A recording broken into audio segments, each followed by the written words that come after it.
Y bueno, amigos, a propósito de lo que habíamos leído en titulares, varios de ellos hacen referencia a esta realización parcial de las elecciones judiciales en el país. Ustedes sabrán, ha habido una reunión hace algunos días de varios frentes políticos, los más representativos, digamos, para buscar una salida y efectivizar la realización de esas elecciones en diciembre de 2024, pero a nivel general.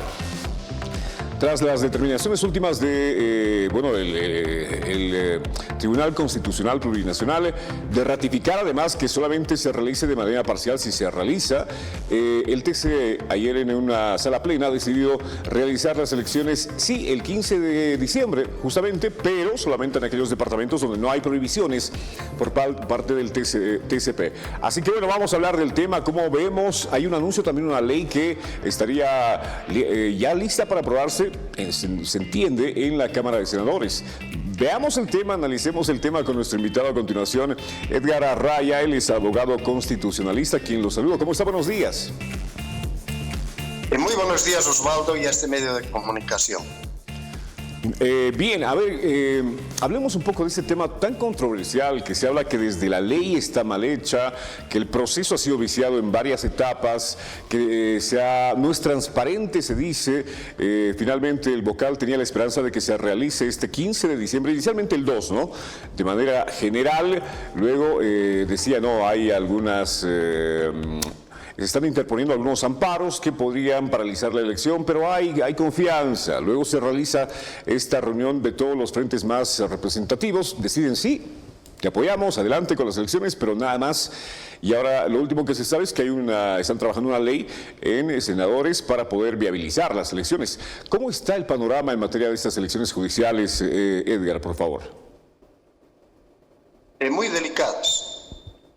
Como bien usted decía, lamentablemente, desde el origen mismo de la convocatoria para las elecciones judiciales, ha tenido una serie de fallas y errores. Y ya en el procedimiento y en el proceso mismo de preselección para candidatos al Tribunal Constitucional, al Tribunal Supremo de Justicia, al Tribunal Agroambiental y, por último, al Consejo de la Magistratura, lamentablemente su propia convocatoria, que ha sido emitida por parte de la Asamblea Legislativa, vía obviamente de la Comisión de Justicia y de Constitución, lamentablemente ellos no han respetado su propia convocatoria. Ejemplo, muy cortito, no se han respetado los criterios de meritocracia. Ha habido una serie de denuncias en contra de candidatos y candidatas a estos órganos que acabo de mencionar. No han sido tomadas ninguna de ellas. Las impugnaciones lamentablemente fueron al tacho. Mire, se ha presentado para el Tribunal Constitucional de Bolivia, por lo menos para el Departamento de La Paz, más de 15 denuncias. María Galindo ha llevado todo un expediente de denuncias en contra de vocales actuales hoy ya preseleccionados. Ninguno de ellos ha obedecido lamentablemente ya la aceptación. Y así sucesivamente para cada uno de los preseleccionados se ha realizado y se ha presentado, se ha formulado de forma objetiva y de forma precisa una serie de denuncias que no han tenido ninguna validez en estas instancias. 2. No se ha respetado la representación indígena originaria campesina como tal. Ejemplo, en Pando, en Cochabamba, etcétera, etcétera. 3. No se ha respetado la paridad de género. Hombre, mujer, tal cual establece nuestra Constitución Política del Estado. Y varias de las convenios y tratados, por ejemplo, la de Beijing, donde indica de que la mujer tiene que estar en el escenario político y tiene que de la misma manera participar al mismo en la igualdad de el varón y obviamente mujer. Hecho que no se ha respetado lamentablemente en las comisiones, tanto de la Comisión de Constitución y la Comisión de Justicia. Entonces vea usted, este tipo de hechos hacen de que esté viciada definitivamente esta elección para altos cargos jerárquicos de la Administración de Justicia. Un dato. Candidatos que hoy han sido seleccionados han obtenido la nota mínima, total, de entre 59 y 100 puntos. ¿Ya? Y han sido seleccionados. Cuando la norma indica de que de 130 puntos hacia arriba son los que tienen que ir a la preselección y obviamente ser candidatos. Pero ojo, candidatos o candidatas con 59, 100 puntos han sido aceptados y han sido aprobados para estas elecciones. Entonces, ¿dónde está la idoneidad? ¿Dónde está la transparencia? Estos hechos y estos vicios que lo habíamos denunciado en el mes de marzo del presente año, no solamente mi persona, varios abogados, varios representantes políticos, lamentablemente no fueron tomados en su momento por las comisiones y menos por el Tribunal Supremo de Justicia Electoral. Y hoy nos encontramos en una situación muy delicada. Ahora bien. A ver, le hago una pregunta, no sé si tiene tal vez mucha lógica esta pregunta que le voy a hacer. En materia, usted hacía mención a la meritocracia y se supone que la meritocracia está basada en los mejores profesionales, mejores méritos, todos los que han producido, digamos, intelectualmente materia intelectual y son idóneos para el cargo, ¿no es cierto? ¿No un poquito restringe este tema el aspecto, digamos, de darle cupos, el tema de equidad y de inclusive de representación indígena, originaria y campesina? Le pregunto por qué, porque hay de repente muchos profesionales del derecho que son aptos para asumir estos cargos, pero se ven limitados porque solamente pueden entrar dos, digamos, ¿no? Por decir algo. Y una tiene que ser una mujer y de repente un representante indígena originario. Y de repente las mujeres que son idóneas no deciden participar de este proceso porque no confían ya en el ámbito político y dicen, no, yo no me voy a meter en eso. Entonces, a raíz de cumplir con estos requerimientos, no se estaría de repente ya quien sea, la idea es que sea mujer, de repente la idea es que sea tenga representación indígena, originaria, campesina, porque se han visto casos donde de repente por cumplir con los requisitos han puesto a mujeres que ni siquiera, digamos, habían, inclusive se decía, pasado el término medio, el 50% de la calificación. Por supuesto que sí. Mire, le voy a decir algo. Han simulado representar a los pueblos indígenas originarias cuando en su mismo origen no representan pues a los pueblos indígenas originarios, pero también bajo el principio de igualdad, ¿ya? Y de no discriminación. Por supuesto que sí, todos tenemos que estar en el mismo nivel en cuanto significa la meritocracia. Los pueblos indígenas originarios tienen excelentes profesionales, tienen excelente representación profesional.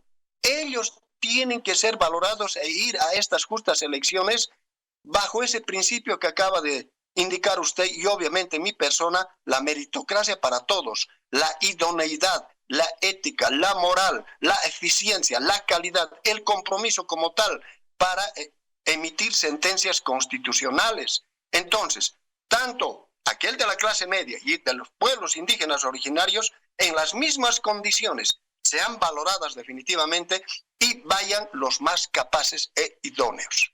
Absolutamente. Ahora, ¿cómo vemos el panorama actual? Porque ya con esto cierro. A ver, se está trabajando, entiendo, una ley para poder garantizar las elecciones en todo el país, en senadores. Ayer lo escuchaba el vocal Tawichi, decía, podría suceder un milagro que esta ley se apruebe y podamos llevar adelante las elecciones el 15 de diciembre, pero en todos los departamentos. ¿Cómo ve usted el panorama? ¿Es esto viable? ¿Esta determinación del TCP podría ser, digamos, revocada por una ley? ¿Podría la ley estar por encima de esta determinación del TCP? ¿Cuál es el panorama jurídico en este caso? Es muy sombrío. Por lo siguiente, desde un punto de vista técnico-constitucional procedimental, una ley viene para lo venidero, artículo 122 de la Constitución Política del Estado. Una ley no es retroactivo, excepto en materia laboral y cuando tiene que beneficiar al reo, vale decir, aquel que está en prisión. Pero, por principio, les reitero, constitucional, toda ley viene para lo venidero. Esta ley, que puede ser emitida en minutos, en días, ya por la Asamblea Legislativa, tendrá un carácter para lo futuro y no puede retrotraer sus actos. Una primera situación. 2. Tenemos una sentencia constitucional y un auto constitucional con calidad de cosa juzgada constitucional. ¿Será que una ley que viene para lo venidero podrá anular definitivamente una sentencia constitucional, vale decir la 077, y el auto constitucional 084 quebrado 2024? Por supuesto que no. No se puede de forma constitucional, no se puede, y respetando el bloque de constitucionalidad. Ahora bien, yo al pueblo de Bolivia le voy a indicar lo siguiente. ¿Por qué la Comisión de Constitución y la Comisión de Justicia, y esto es importante, Osvaldo, no tomaron en cuenta para blindar que se vaya adelante las elecciones en su totalidad, en todo el territorio nacional, y no elecciones fraccionadas o parciales como el día de hoy se va a llevar adelante, el 15, mejor dicho, de diciembre del 2024, contra toda norma, en definitivas, del propio artículo 182 de nuestra Constitución Política del Estado, que indica: no puede haber elecciones fraccionadas y parciales. Tiene que ser en un acto único, un proceso electoral donde vaya, una jornada electoral donde vayan todos. Es exclusiva. Pero por el forro definitivamente se ha pasado este principio que está señalado en nuestra Constitución Política del Estado 182, y de la misma manera bajo los principios que se maneja la Ley 018 del órgano electoral como tal. Ahora bien, y con esto cierro, es importante que la opinión pública conozca. Los diputados y los senadores nacionales conocían desde el mes de 13 de mayo de 2024 los diputados titulares Jerjes Mercado Suárez por el departamento de Santa Cruz y Roy Suárez Medina por el departamento de Pando, miembros de la Comisión Mixta de Constitución, Legislación y Sistema Electoral y Comisión Mixta de Justicia Plural, Ministerio de Defensa del Estado, se apersonaron ante el Tribunal Constitucional de Bolivia y solicitan acumulación de procesos de causas vinculadas al proceso de preselección de altas autoridades de la Administración de Justicia.